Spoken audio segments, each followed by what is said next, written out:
और 27वीं आयत में इस तरह लिखा है, मैं तुम्हें इत्मीनान दिए जाता हूं, अपना इत्मीनान तुम्हें देता हूं, जिस तरह दुनिया देती है मैं तुम्हें उस तरह नहीं देता। तुम्हारा दिल ना घबराए और ना डरे।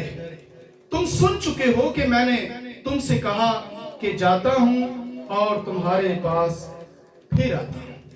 आमीन। सब बोलिए आमीन। दोबारा बोलिए आमीन।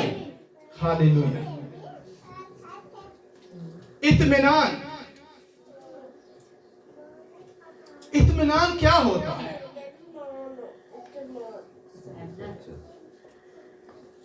अगर कोई शख्स ये समझता है कि मैं खुदा वाला हूं, आमीन आमीन। अगर कोई शख्स ये समझता है कि मैं खुदा वाला हूं और बेचैन रहे, तो फिर उसके पास इत्मीनान नहीं है। और अगर हमारी जिंदगी ऐसी है कि मैं कहता हूं कि मैं खुदा वाला हूं पर रहता बेचैन हूं, तो फिर खुदा वाला नहीं है। खुदा वाला जो है उसमें इत्मीनान रहता है। आमीन। और उसका इत्मीनान कभी भी नहीं खोता, जाता नहीं है उसकी जिंदगी में से, हमेशा उसके अंदर इत्मीनान रहता है।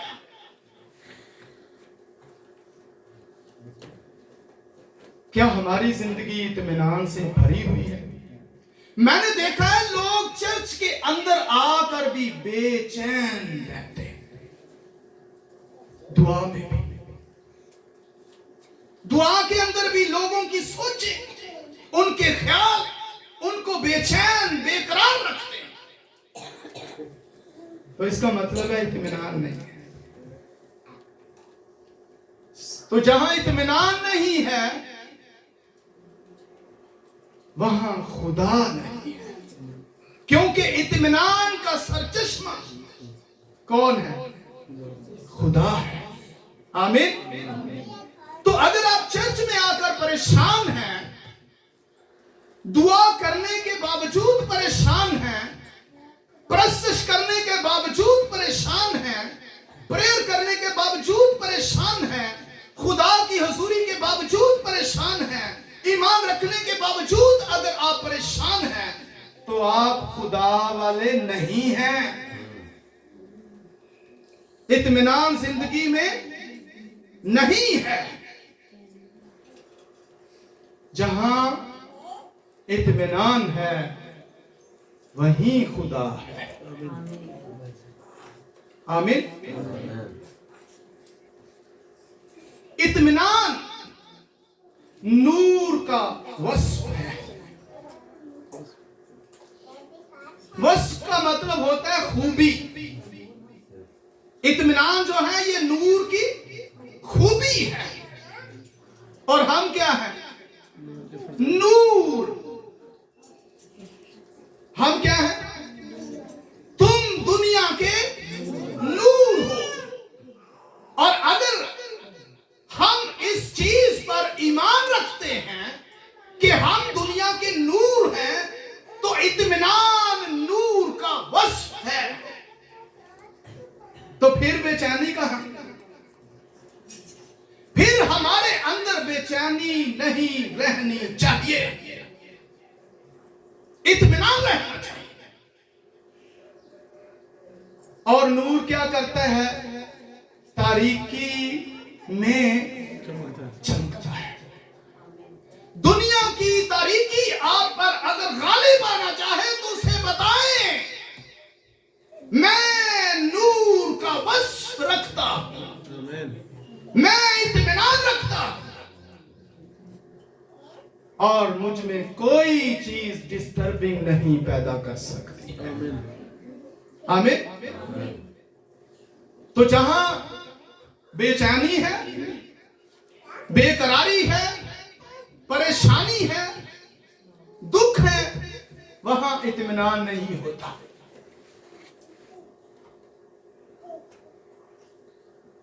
लोग समझते हैं मेरे पास दौलत है, मेरे पास रुपया पैसा है, मेरे पास अच्छी जॉब है, मेरे पास अच्छा बिजनेस है और मुझे बड़ा ही सुकून है। और अगर उस शख्स को जो ये कह रहा है कि मुझ में बड़ा सुकून है, इत्मीनान है, उसका अगर बिजनेस नीचे आए तो फिर उसका इत्मीनान कहां गया फिर? हाँ, वो तो ये कह रहा था मेरे पास इत्मीनान है, पर क्या हुआ अगर थोड़ा सा बिजनेस डाउन हो गया तो उसका चेहरा भी साथ ही मुरझा गया, परेशान हो गया। इत्मीनान ये नहीं है कि कोई शख्स आपके खिलाफ ना हो। मेरे खिलाफ कोई नहीं है इसलिए मैं बड़ा इत्मीनान में हूं। इसका ये मतलब नहीं है कि आप गुर्बत में नहीं है। इसका मतलब ये नहीं है कि आपके खिलाफ कोई नहीं है। इसका मतलब ये नहीं है कि आपका कोई दुश्मन नहीं है,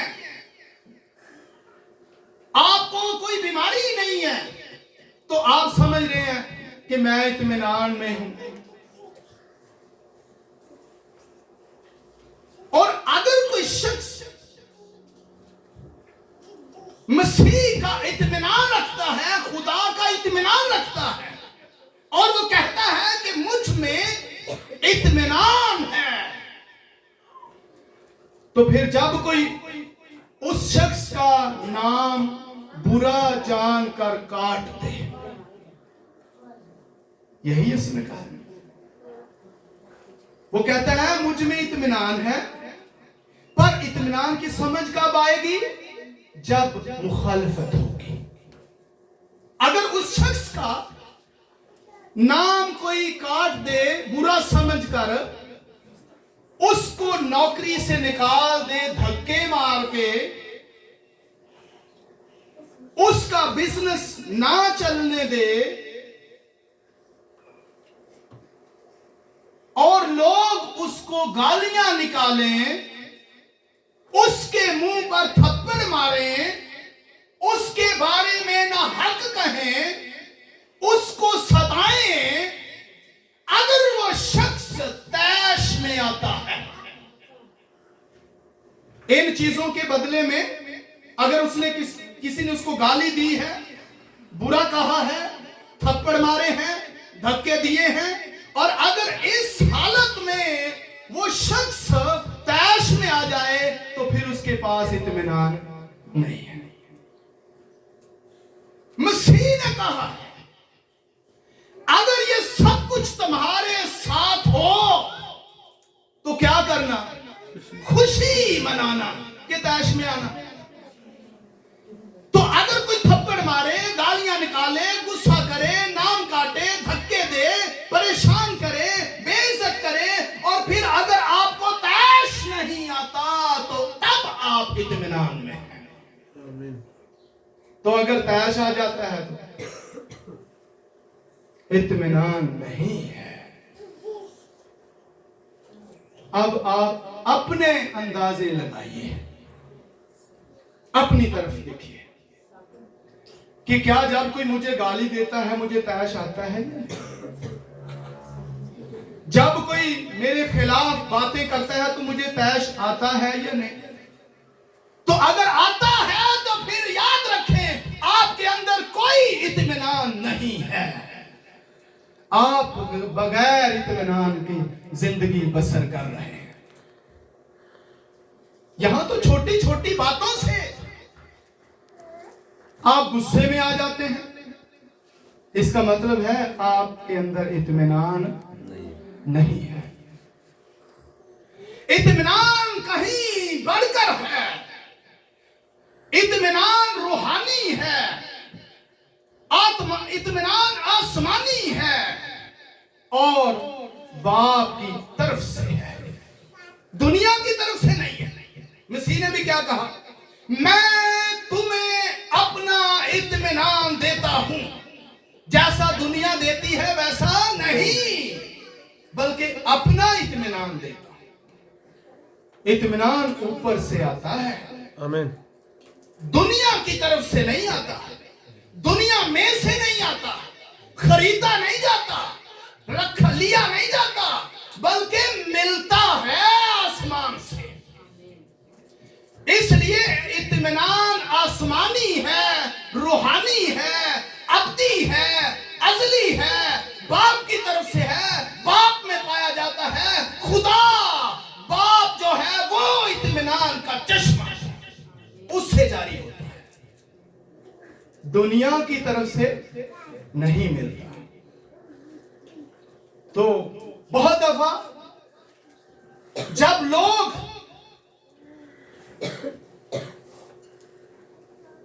बातें करते हैं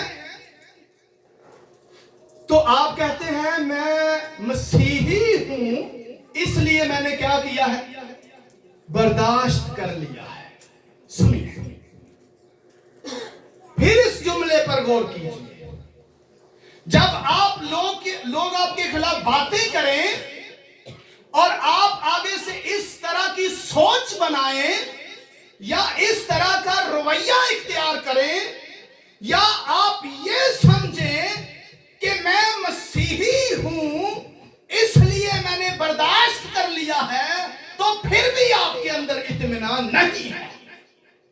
क्योंकि बर्दाश्त का मतलब है पीछे आपके गुस्सा है, तो जहां गुस्सा है वहां इत्मीनान नहीं है, जहां तैश है वहां इत्मीनान नहीं है। और मोस्टली जो यीशु मसीह में जिंदगी बसर कर रहे हैं वो यही कहते हैं, जब उनके कोई खिलाफ हो तो वो कहते हैं अगर मैं मसीह में ना होता ना तो फिर मैं तुझे देख लेता। मतलब गुस्सा अंदर है, उस गुस्से को उसने बर्दाश्त किया है। इत्मीनान बर्दाश्त का नाम नहीं है, इत्मीनान खुशी और शादमानी का नाम है।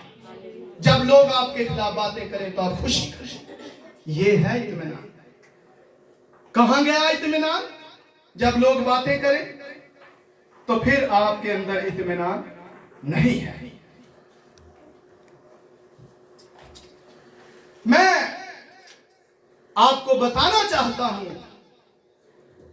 कि इत्मीनान वाले चेहरे होते हैं। आमीन।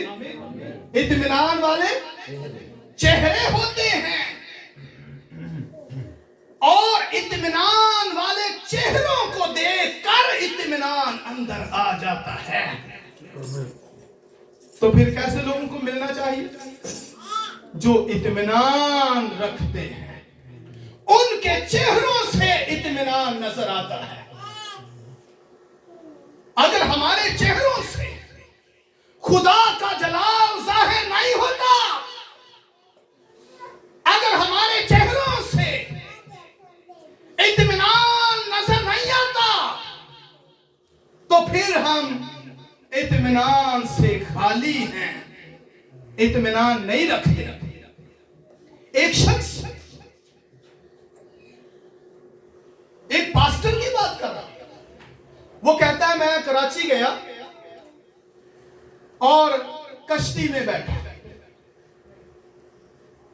जब मैं कश्ती में बैठा तो अचानक से, जब हम समुद्र के जब अंदर थे, तो अचानक से समुद्र के अंदर तूफान उठाया। ये पास्टर अपनी कहानी बता रहा है और कहता है कि मैं बहुत ज्यादा परेशान हो गया। कौन था? पास्टर। पास्टर था। कौन था? पास्टर। ईमानदार था। कौन था? खुदा का खादम था। और जब समुद्र के अंदर तूफान उठाया तो लहरें, कहता है, इस कदर ज्यादा और बड़ी थी और बुलंद थी कि ऐसे जैसे कश्ती एक तरह आसमान की तरफ जाती है और जब कश्ती ऊपर जाती नीचे से लहर निकल जाती थी और कश्ती एकदम से नीचे गिरती थी। तो कहता है मैं बहुत ज्यादा खौफजदा हो गया,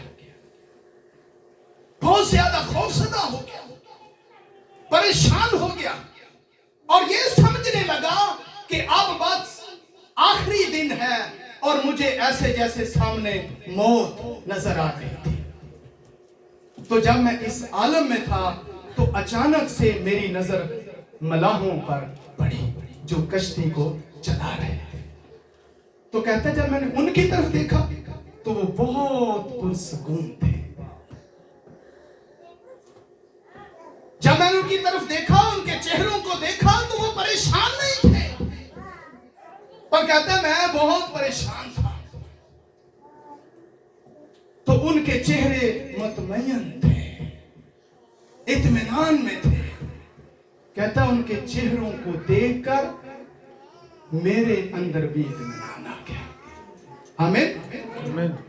तो जब आप इत्मीनान वाले चेहरे देखते हैं तो फिर आपके अंदर भी इत्मीनान आ जाता है। तो कैसे चेहरे देखने चाहिए? इत्मीनान वाले, इत्मीनान रखने वाले चेहरों से मिले, जिनके अंदर इत्मीनान है। ऐसों से राबता रखें,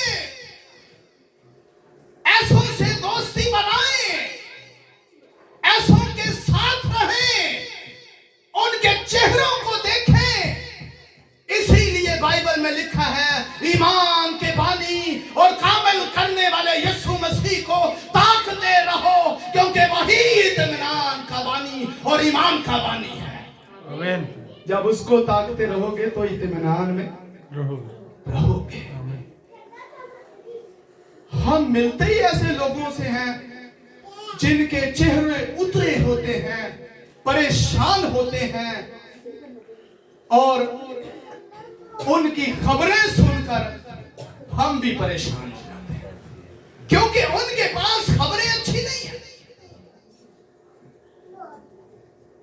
उनके पास दुनिया की खबरें हैं, उनके पास खुशी की खबर नहीं है। लेकिन हमारे पास खुशी की खबर है। हालेलुया। जब आप खुशी की खबर पढ़ते हैं, जब आप खुशी की खबर सुनते हैं, तो फिर हमारे अंदर भी इत्मीनान आ जाता है। इसलिए दुनिया की खबरें ना सुने, खुशखबरी जो आसमान से उतरी है उसकी तरफ देखें, उसको सुने और उनसे मिले जिनके पास आसमानी खुशखबरी है। आमीन। और वही चेहरे इत्मीनान में रहते हैं। इसलिए इत्मीनान को लेने के लिए इत्मीनान वाले चेहरे चाहिए। वो कहां मिलेंगे? दुनिया में नहीं मिलेंगे, वो खुदा की हजूरी में मिलेंगे। आमीन। आमीन। हालेलुया। और जब पालूस और सिलास कहां थे? उनको तो बैंड लगे थे। बाइबल में लिखा है खून बह रहा है, जख्म हुए हैं, उनके कपड़े फाड़ दिए गए हैं, उनको जलील किया गया है, बैत लगाए गए हैं, कैद खाने में डाला गया है, उनको बंद कर दिया गया है, बेड़ियां लगाई गई हैं, खाट में ठोंके गए हैं, पर चेहरे कैसे? हाँ? हमारे ऊपर थोड़ी सी इब्लीस कोई चालाकी कर जाए तो हम परेशान हो जाते हैं। अरे डांटे उसको दूर जाने का हुक्म दे। आपके पास इख्तियार है, आमीन। आप गालिब आए उस पे। लिखा है उसका मुकाबला करोगे तो क्या हो जाएगा? वो तुमसे बाहर हो जाएगा। मुकाबला दलेर कर सकता है कि दूसरे? हाँ, दलेरी वहां होती है जहां इत्मीनान होता है। तो अगर इत्मीनान नहीं है तो लता कम बन गया। अंदर इत्मीनान होना चाहिए, तो फिर आप उसका मुकाबला कर सकेंगे। ऐसे ही तो मैदान जंग में आप नहीं उतर सके। और सीधे खड़े हो जाएं जब आपके मुकाबला को आए, आप मुतमय्यन हूं उसके सामने, आपके अंदर कभी ना हो, घबराहट ना हो, परेशानी ना हो। आप रूह के आलम के लोग हैं, हालेलुया। परेशान ना रहे। मैंने देखा है लोग महंगाई बड़ी हो गई है, एक खबर ना सुनो, तू ही सुनन दी बजाय अपने मुंह चो ये बोली जाते महंगाई बड़ी हो गई है, महंगाई बड़ी हो गई है। अरे हम बहुत कीमती हैं। खुदावंद यीशु ने कहा है कोई चीज तुम्हें जरर नहीं पहुंचा सकती। आमीन। फिर हम महंगाई से डर रहे हैं और बहुत सी चीजें। तो हमें इत्मीनान वाले चेहरों के साथ रहना चाहिए। आमीन। ये जब यूहन्ना को वो सर कलम करने के लिए गए तो उसने आगे से मज़ाहमत की थी, नहीं नहीं मेरा सर कलम ना करो, रोना शुरू हो गया था। मुतमय्यन था, इत्मीनान उसकी जिंदगी में था, मगर जब आप समझते हैं उसका तो सर कलम हो रहा था। हमारा सर कलम हो रहा है, हम परेशान हैं। हाँ? अरे हमारे ऊपर ऐसा नहीं हो रहा, फिर हम क्यों परेशान हैं? उसने कबूल किया, मसीह की खातर अपनी जान देने के लिए वो खुशी से तैयार था इस काम के लिए। हालेलुया। स्टीफनस की तरफ देखें, जब उसको पत्थर मारे जा रहे थे, उसको घसीट के ले जा रहे थे, तो क्या उसने कहा नहीं नहीं मैं यीशु को छोड़ देता हूं, परेशान हो गया? नहीं, उसके अंदर देखें कैसा इत्मीनान है। दुश्मन पत्थर मार रहे हैं तो भी खुश है। यीशु ने यही कहा था, जब लोग कहें तो क्या करना, खुशी मनाना। उसको पत्थर मारे जा रहे हैं, वो खुश है। सानू की गल कर दे ही नाराज हो जाए। कहां पे आए इत्मीनान? इत्मीनान रखें। बाइबल भरी पड़ी है इत्मीनान के ताल्लुक से। आमीन। आमीन। हमें इत्मीनान अपने दिल में रखना चाहिए। आमीन। Hallelujah. Hallelujah. God bless you.